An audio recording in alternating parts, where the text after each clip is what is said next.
Hello and welcome everybody to today's video. Welcome to the Vee Academy. My name is Crumbrion, Professor Crumbrion, if you would. And today we're going to be taking a look at a wonderful game that we played on Pokemon Trading Card Game Live, and be happy to get your reactions to it. Please like and subscribe if you enjoy this kind of content. If you want to follow me and watch games in real time, check me out on twitch.tv/Crumbrion. For now, let's go check out the game. Thanks for watching. 3, 2, 1, go! Hello, YouTube. Welcome back to yet another deck profile. We're going to look at Marnie's Poison package today. This is a new deck coming out of the Destined Rivals format. Or at least right now, this has kind of been between, because if you have not already checked out the new update to Pokemon Trading Card Game Live that just came out a couple of days ago, you will have noticed that Steven's and Marnie's decks, the rival battle decks, are now available for purchase, and they're now available for purchase in the store here. Get them right in the shop right here. It's pretty cool. So, in that being said, you can now access Marnie's Grimmsnarl in Pokemon Trading Card Game Live, and we're going to talk a little bit about a deck that we put together here based on Marnie's Grimmsnarl. Now, I know what you're thinking. There's a lot of decks out there right now that are using Frosslass with Marnie's Grimmsnarl and Munkidori. I personally, it's as good as that deck can be. Not a big fan of it. I much prefer the Poison package with Grimmsnarl. That's what we're going to talk about today. I'm going to show some clips during this video as well from a matchup that we had, a couple matchups that we had, so we'll show those as we're talking along here. But I want to give a rundown about this deck that we put together and how we optimize this a little bit. So still lots of work to do on this deck. We'll be going through that, but let's start off by taking a look here. So we start off, obviously, with the Impidimp, which is pretty nice, 70 HP, searchable by Buddy Poffin, although we're not playing Buddy Poffin in this list. Filch draws a card, Corkscrew Punch for 1 energy, does 10 damage, pretty good. Is weak to grass, so you do have to keep in mind for the grass matchups that it is weak to that grass type there. Stage 1, though, big 100 HP on Marnie's Morgrem. 2 energy cost for Corkscrew Punch. You have to keep that in mind if you're looking at evolving and attacking with it. You do have to have that second dark energy available. But the star of the show, Marnie's Grimmsnarl EX, 320 HP Pokemon with the ability Punk Up. When you play this Pokemon from your hand to evolve one of your Pokemon during your turn, you may search your deck for up to 5 basic dark energies, attach them to your Marnie's Pokemon in any way you like, and then shuffle your deck. So, very much like how Charizard can go ahead and grab 2 or 3 fire energy from the deck, and it can attach it to itself. Marnie's Grimmsnarl can do this for up to 5 dark energy, but the caveat is it can only attach it to Marnie's Pokemon. So, only attaches to Marnie's Grimmsnarl. We'll get more to that in a little bit here, but it is a very useful tool that you can make use. You can easily make use of it for yourself, for other Pokemon as well, and we'll discuss that in a little bit. But we'll take a look at Shadow Bullet here for 2 energy, just 2. You're doing 180 damage, and you're also attacking the bench, 1 Pokemon on the bench for 30 damage.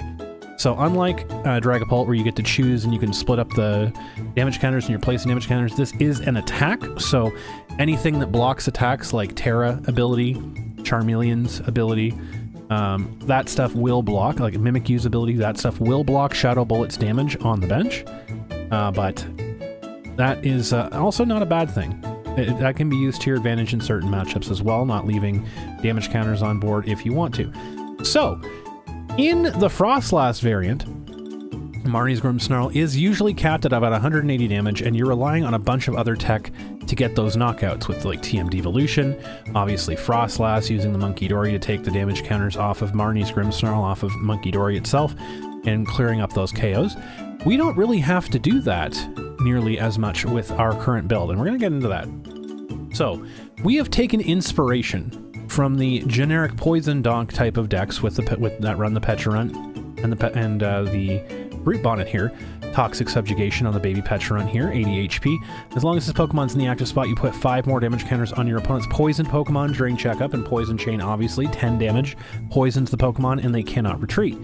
So pretty solid little Pokemon that goes into this list, right? Pair that with Brute Bonnet, and then all of a sudden, Toxic Powder, once you have an Ancient Booster Capsule on Brute Bonnet, you can use Toxic Powder, and then you can make both of the active Pokemon poisoned. Not really going to be using Rampaging Hammer, but it does do 120 damage if you're feeling fancy and ever so want to try that. Now, most of these Poison Donk decks, they usually run Latias.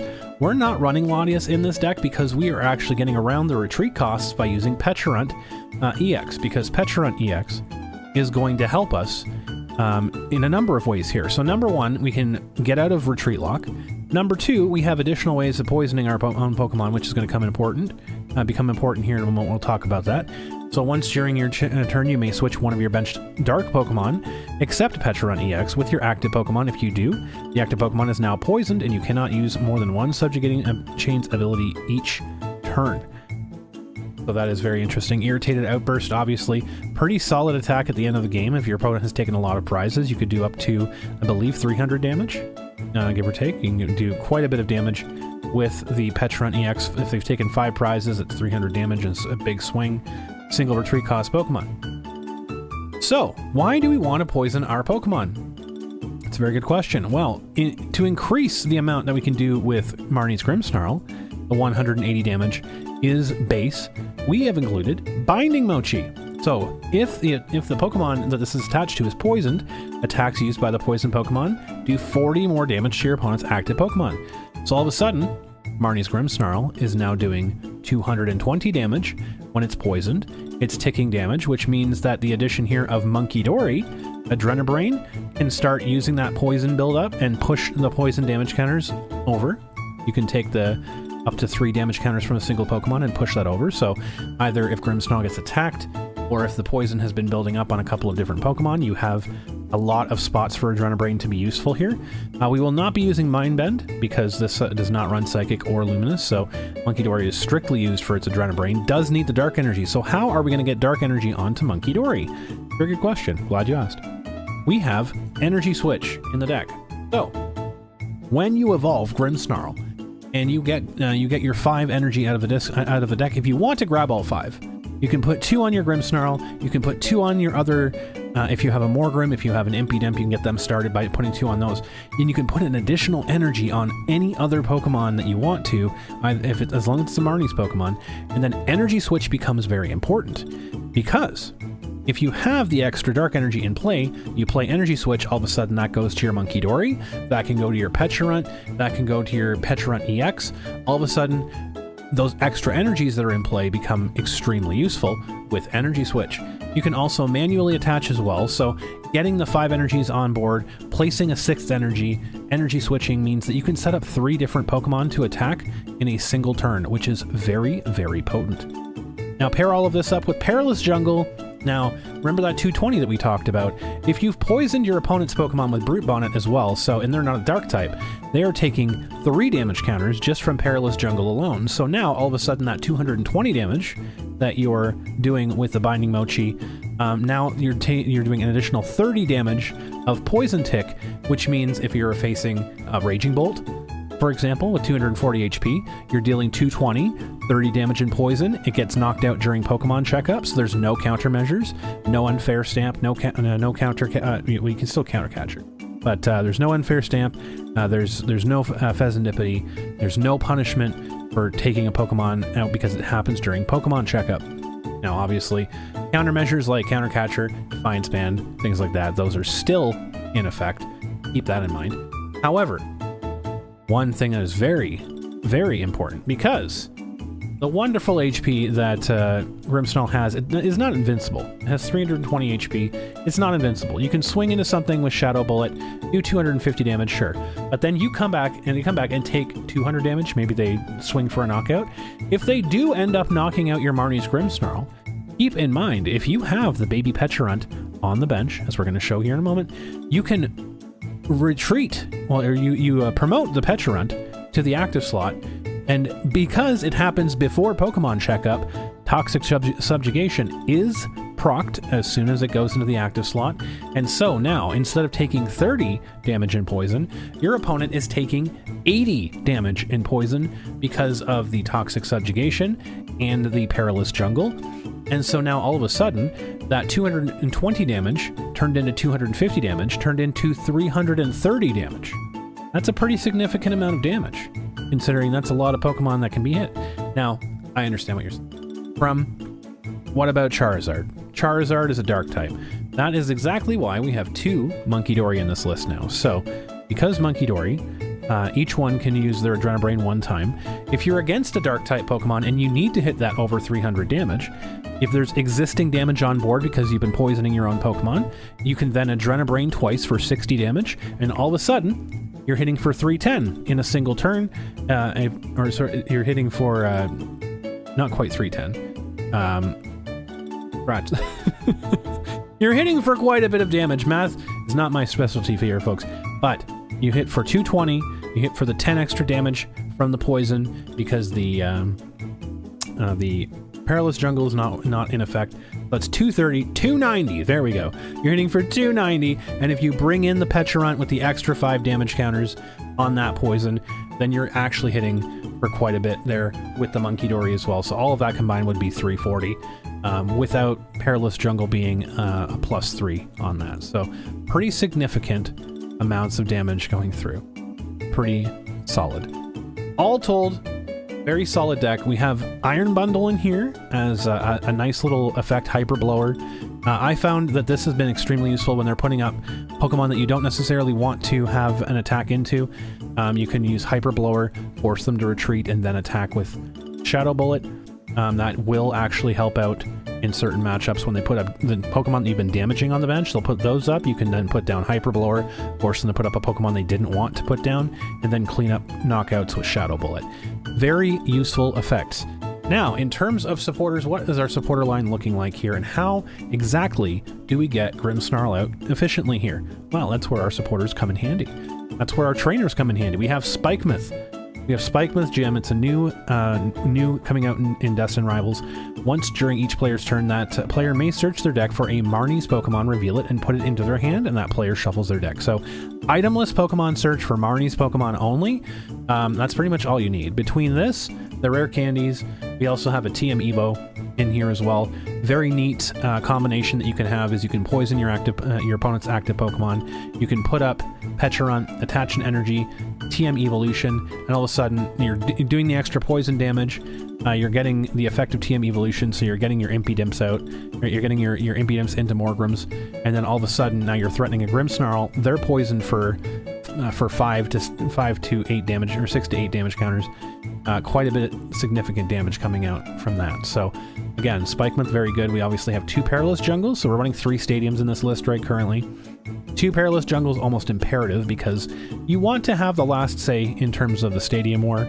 Getting a 3rd stadium in here, lots of deck lists right now. We're just running 2, so you will get the last say if you keep your Perilous Jungles and don't throw them out. We have 3 Arvins to get us our tools, to get us our rare candies, to get us our secret box, which is the A spec in this list here.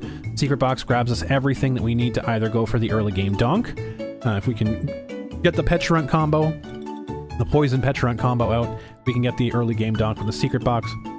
As we grab a Pokemon tool, which is the Ancient Booster Capsule, grabs us an item card, which could be one of our missing pieces for that donk, gets us a supporter card, and gets us a stadium card, which could very well be the Perilous Jungle, could be the Spikemouth Gym, all of that fun stuff. So Secret Box, an excellent addition into this deck. It's been invaluable.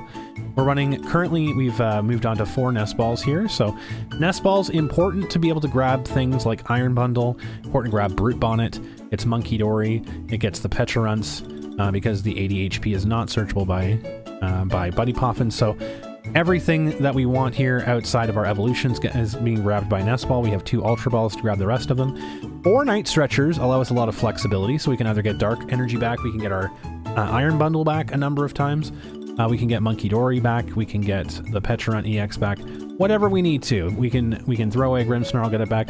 Gives us a lot of flexibility to get back the pieces we need when we need it. Very important. Reserve, and also Saves us from having to Ultra Ball things. If we've already Ultra Balled something and need to get it back to search for it, we can just use a Night Stretcher. Gives us additional ways to get Pokemon back into our hand and effective right away. We have 1 Boss's Orders, 2 Counter Catchers. That's a lot of gusting there. We anticipate playing from behind with the Pecharunt getting knocked out, or our Pecharunt EX getting bossed up and knocked out, so we could play from behind pretty efficiently with Counter Catcher.